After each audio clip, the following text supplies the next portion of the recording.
ராஜா தமிழ்மாறன் மடியில தான் கணம் இல்லையே, எதுக்கு நீங்க பயப்படுறீங்க அப்படின்னு சொல்லி கேட்கிறாரு ஸ்ரீகாந்த். முதல்ல இந்த என்ஃபோர்ஸ்மெண்ட் டைரக்டரேட்டை பற்றி தெரிஞ்சுக்கிட்டா தான், இதோட ஃபார்மேஷன் எப்படின்னு தெரிஞ்சுக்கிட்டா தான் இதோட நோக்கம் என்னங்கிறத நம்ம புரிஞ்சுக்க முடியும். சரி, 2014 இவங்க ஆட்சிக்கு வந்த பிறகு வெறும் 58 பேர் மட்டும் இருந்த அந்த என்ஃபோர்ஸ்மெண்ட் டைரக்டரேட்டில் 2100 அதிகாரிகளை நியமனம் பண்ணுறாங்க. அதனுடைய நோக்கம் ரெண்டே நோக்கம்தான். ஒன்று, எந்த மாநிலமாக இருந்தாலும் சரி, எதிர்க்கட்சியில் தனக்கு பணியாதவர்களை, தான் சொல்வதை கேட்காதவர்களை, கொள்கை ரீதியாக எதிர்ப்பவர்களை டார்கெட் பண்ணி ரைடு பண்ணணும் சார். ஒன்று, அப்படி ரைடு பண்ண பிறகு அவங்கள கொண்டு வந்து ஒன்று அவங்க கட்சியில் சேர்த்துக்கணும், இல்லை மிரட்டிக்கிட்டு அவங்கள சைலண்ட் ஆக்கிடணும். இந்த ரெண்டு விஷயத்தை தவிர வேற எதுக்குமே இடி பயன்படவே இல்லைங்கிறது தான் நிதர்சனமான உண்மை. இதற்கு ஒரு 2 உதாரணத்தை நான் சுட்டி காட்டிடுறேன். ஒன்றிய அரசின் அளவில் நீங்கள் பாருங்கள், யார் மேலெல்லாம் கேஸ் போட்டிருந்தாங்க, யாரெல்லாம் விடுவிக்கப்பட்டிருக்காங்கிறத அரசியல் ரீதியாக நம்ம வந்து முதல்ல பார்த்துருவோம். இது வரைக்கும் அரசியல் ரீதியாக அவர்கள் போட்ட வழக்குகள் 193 இந்த 10 ஆண்டுகளில். அதில் 2 வழக்குகள் மட்டும்தான் கன்விக்ட் செய்யப்பட்டிருக்கு. மீதி அப்போ 191 கேஸ் இன்னும் பெண்டிங்கில் இருக்குது. அதில் ஒன்றிய அரசில் யாருன்னு பாருங்களேன். அஜித் பவார் மேலே கேஸ் போடுறாங்க. அவர் 2023 இவங்களோட அலையன்ஸ் சேர்ந்த பிறகு அந்த கேஸில் இவங்க கூட சேர்ந்து கண்டெஸ்ட் பண்ணுறாரு.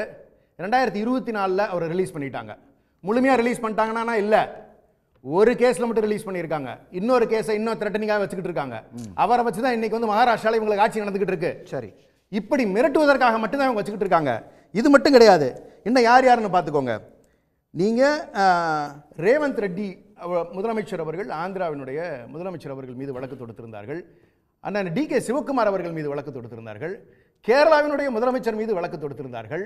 இவர்கள் எல்லோரும் தைரியமானவர்கள், திராவிட மண்ணை சேர்ந்தவர்கள். இவர்களுக்கு எதிர்ப்பதற்கு எந்த ரூபத்திலையும் பயம் கிடையாது சார்.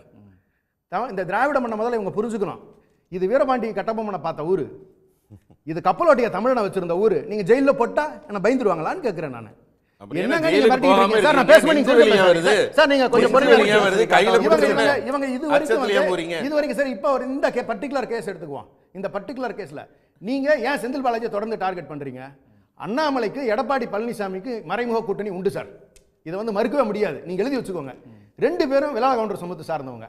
இவங்க இருந்தாங்கன்னா, செந்தில் பாலாஜி இருந்தாருன்னு சொல்லி சொன்னா, இந்த கொங்கு பெல்ட்ல இவங்க 2 பேரும் தலை தூக்க முடியாதுங்கிறத 2 பேரும் முடிவு பண்ணிக்கிட்டாங்க. அப்ப அதனால தான் கடந்த 1.5 ஆண்டுகளுக்கு முன்னரும் அவரை டார்கெட் பண்றாங்க. இப்ப மறுபடியும் என்ன பண்றாங்கன்னா, இப்ப மறுபடியும் 2026 தேர்தல் வந்துருச்சு, பயம் வந்துருச்சு.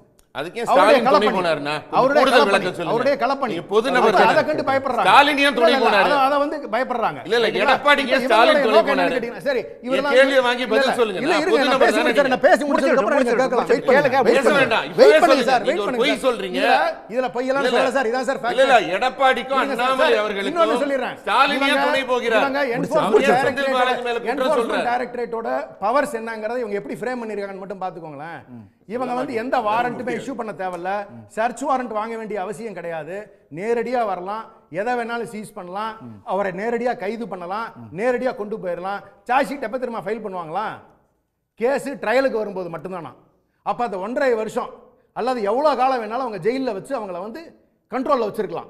இதுதான் அவங்க வச்சிருக்கிற சிஸ்டம். எப்படி ஒரு அடக்குமுறை பாத்தீங்களா? என்ஃபோர்ஸ்மென்ட் டைரக்டரேட் முழுக்க அண்ணா சொன்ன மாதிரி அது வெறும் கைக்கூலி சார். அவ்வளவுதான், வேற ஒண்ணுமே கிடையாது. இப்ப திமுகவுக்கு எந்த அடிப்படையில் எதற்காக நெருக்கடி அப்படிங்கிறது கொடுக்கப்படுது? நான் தெளிவா சொல்றேன். 2026 தேர்தல் வந்துருச்சு. அது மட்டும் இல்ல, டீலிமிட்டேஷன் எங்க தலைவர் எடுத்தாங்க.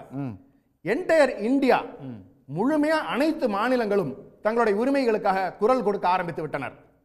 நீங்க மொழி பிரச்சனையில நீங்க ஆரம்பிச்சீங்க. நீங்க இருமொழி கொள்கையில இருந்து எங்களை மாத்த சொன்னீங்க, முடியாதுன்னு சொல்லிட்டோம்.